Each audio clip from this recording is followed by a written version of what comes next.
ବର୍ଷା ଅଛି ବୋଲି ଆମେ ଚାଷ କାମ କରିପାରୁଛୁ, ମା ଲକ୍ଷ୍ମୀକି ଘରକୁ ନେଇପାରୁଛୁ। ଦେଖନ୍ତୁ ଦର୍ଶକ ବନ୍ଧୁ, ଆଉ ଟିକେ ଲାଇକ୍ କରିବେ, ସେୟାର କରିବେ, ସବସ୍କ୍ରାଇବ୍ କରିବେ ଟିକେ। ଆଉ ଗରିବ ଅନୁଷ୍ଠାନ ଚାଲିଛି।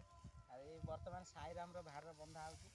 ସାଇରାମର ଭାର ବାନ୍ଧି ଚାରଣ୍ଡା ସାଇରାମର ଭାର ବନ୍ଧା ହେବ। ଉଞ୍ଚେଇ ବାନ୍ଧିବ। ଆଉ ଚାରଣ୍ଡା ବାନ୍ଧିଦେଲେ ସେ ତାର ନେଇକି ଯିବ। ଆଉ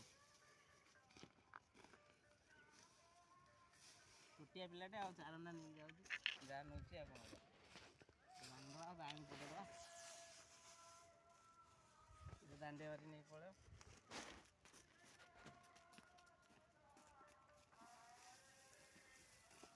ତାର ଏଇ ବାନ୍ଧିଦେଲି ଗୋଟେ ପଟ। ଚାଷ ନାହିଁ ତ ବାସ ନାହିଁ। ଆଉ ସଦାବେଳେ ଚାଷ କରିବା, ଭଲରେ ଖାଇବା ପାଇଁ ଭଗବାନ ଡାକି କର୍ମ କରିବା। ଚାଷ ଆମର ମୁଖ୍ୟ। ଚାଷ କଲେ ଆମେ ବର୍ଷ ସାରା ଝଡ଼ ତୋଫାନ ବାତ୍ୟାରେ ଆମେ ରହିକି ଯାହା ଠୁଳେଇକି ଥିବା ସେଇଆକୁ ଖାଇବା। ଚାଷ କରିବ ଦର୍ଶକ ବନ୍ଧୁ, ଆପଣମାନେ। ଚାଷ ହେଲା ମୁଖ୍ୟ। ସାଇରାମର ଭାର ଏଠି ରେଡ଼ି ହେଇଯାଇଛି।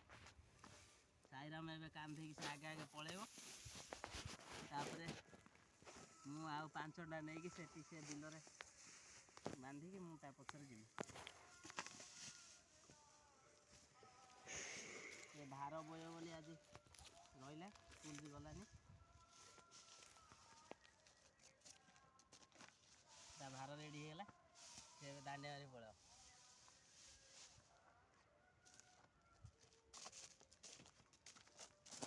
ଦର୍ଶକ ବନ୍ଧୁ, ମୁଁ ଦେଖେଇ ଦେଉଛି, ସେ ଏବେ ଭାର ଉଠେଇବ। ଆଉ ସେ ବର୍ତ୍ତମାନ ଭାର ନେଇକି ଯିବ।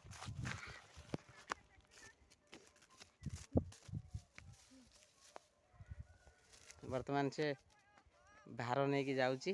ଭାର ଉଠେଇଲା ଦେଖ କେମିତି ଭାର ଉଠେଇଲା। ଏଇ ସିଧା ଚାଲିଲା, ଦେଖିଲ, ସର୍ଟ ବାଟରେ ପୁରା ଦାଣ୍ଡିଆ ମାରିକି ଚାଲିଲା। ହଁ, ପଳେଇବୁ, ଏ ପଳେଇବ। ବର୍ତ୍ତମାନ ପଳେଇଲାଣି, ସେଠି ଏତେ ବାଟ ହେଲାଣି। ସେଠି ସେ ବିଲ କାଟୁଛନ୍ତି, ସେଠି ପୁରା ସେ ଯିବ। ସେ ଗାଁ ମୁଣ୍ଡ ପର୍ଯ୍ୟନ୍ତ ପଳଉ, ପିଲା ଲୋକ ପଛରେ ଯିମି।